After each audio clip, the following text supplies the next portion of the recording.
My people. Finally, Sonwolu don't answer Arise TV on wetin happen for Lekki toll gate. You understand? So now the interviewer pay attention and listen to him and hear everything wey they ask am and see who really ordered that shooting. You understand? You get the point now. Who really ordered that shooting for Lekki toll gate? Listen. Watch am as the interviewer and everything wey him talk. Abeg share this video make it go viral. Share. Make we understand. Those people wey go order that killing, those innocent blood wey they kill for that toll gate, they are crying and God have had their cry. Listen to him. Listen, and they come back. Speak about that. That's okay. Because that's one of the grievances of the young people and why they say they're not going to vote for you on Saturday. So, in terms of the role that you played, are there lessons from how you handled or responded to the young people's agitations for NSAS in 2020? Hold on a second, sir, please. And also, in responding to that, what would you have done better? Because the young people are listening. It's big on their hearts. And so they want you to speak to them as their chief executive officer, how you would have handled their agitations perhaps better because they felt that you put them in a very precarious situation and that there's some errors that you denied that actually happened. And the second part of that question is on security. A few minutes ago, you talked about the fact that with the security, you didn't attend debates for that. However, many Lagosians can't say that. They are on the streets of Lagos and they're afraid. And unlike you, sir, they don't have the security protection that your office offers. So do you think security has fared better in the 4 years of you being governor? And how better would you handle security in Lagos? I would have wanted a longer time to explain because you've touched on very critical things. My role played, lessons learned, absolutely. There's no leader that will, worth his while, that will not do, a forensic analysis of what happened.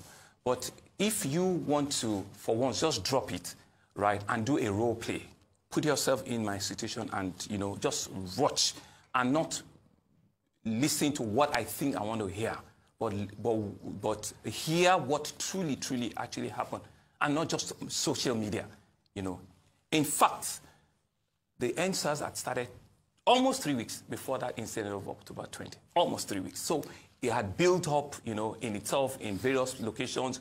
People have come to some certain locations as, as a place where they can always aggregate on a daily basis.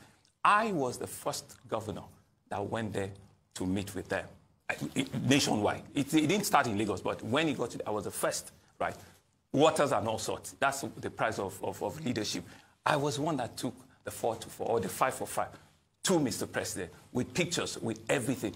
I was the first that set up, right, a fund for people that were either had been molested by police to come forward and get restitution, right? I was the first. I was the first that set up, a tribunal and a panel. In all of these things, I was the first. Move forward. The incident on that night happened. I was in my house with some cabinet members when it happened, so we didn't have an idea at all. In terms of the question they asked, who ordered the shooting and also, who ordered for a CPS not to listen to me when I went to Magodo the other day? So you can see who ordered that. We're at election last Saturday. There were more military out there, than police. Who ordered? It's not in my remit. It's not in my space. But if we just drop it for 1 second and just do a role play, right, and ask what were my own actions before, during, and after. I went out that night.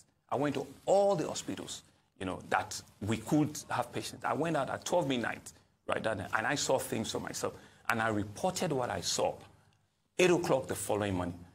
At 10, 11 o'clock, things could have changed. But I reported what I saw, right? And I would not deny what I didn't see to what people want me to say. And I want to speak to the youth and say that, indeed, I am a father. I'm a leader. I'm a man that truly understands the pain that parents bear. The challenge that you have as a young person. I have been a startup myself. At 25, I owned a small company that crashed at 26. I've lost money before. I understand what it is for a young person to be out there sweating yourself out and not being able to meet up what it is. So I will be the least person that will disenfranchise or that will mess them up. So the lessons and the learning of NSAS is not lost on me. Will we do a few things differently? Yes, we will, right? But I just need to say that we need to leave this idea around there was a big bust that happened. No. And one other thing, right? All of the people, and I'm saying this for the first time on national TV, all of the people that claim that they were either injured or they were affected in one form or the other, I, Babajide Sanwo-Olu, have reached out to them and I've supported, I've given them jobs, I've given them empowerment, I've given them things for them to start with. And that's why you don't see anybody during this campaign trail coming out to say that I was an NSAS event, I lost something, and because I have taken it up, and I feel that is not a thing for the papers. That is something for me, as a father, as a leader, to do for them and clear this hair around it. Don't forget, it was 2022 that we had COVID. I lost citizens. After that event of 2020, it was October, in December, we lost the highest number of fatality on COVID, based on all of the things that happened. We lost 7, 8 professors in 1 week. And so let's be big and see the bigger picture, right? And people have asked me, what are the things, that always bleeds your heart when you wake up? Is the fact that my young kids, my unicorns, my self-start young people do not do a role play for 1 second. Don't put things in your head that this is the only way and that's what has happened. No. Just for 1 second, drop it and do a reflective mode and play it back. It wasn't a flash incident. It was an incident that has piled up for 3 weeks.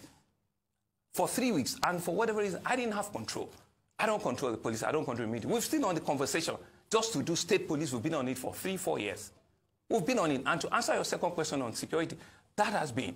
I was, and almighty Dr. Ruben is here. We were both on the first board of the Lagos State Security Trust Fund. I was one of the people that set it up.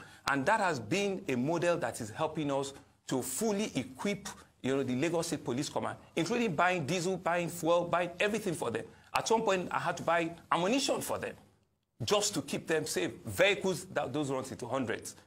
That's a minimum I can do. Encourage them, but for them to do the policing, that's their role, right? And for as long as it's still a national, health agency with just a small dotted line with me, there's not a lot that I can do. At this point, well, so much to talk about. But we would like to thank you for joining us on the morning show, Governor Babajide Sanwo-Olu of Lagos State. You never We'll take a short break now, and when we return,